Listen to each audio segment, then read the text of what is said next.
Disabling biometric login on your Deutsche Bank app is a straightforward process. Follow these steps to ensure your biometric login feature is turned off. Step 1. Open the Deutsche Bank app. Launch the Deutsche Bank mobile application on your device.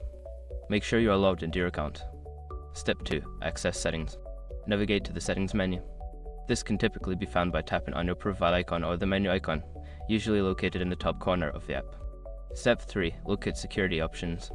Within the settings menu, look for a section labeled Security or Privacy. This is where you will find options related to your login methods. Step 4. Disable biometric login. In the security options, find the setting for biometric login such as fingerprint or facial recognition. Toggle the switch to turn off this feature. Step 5. Confirm changes.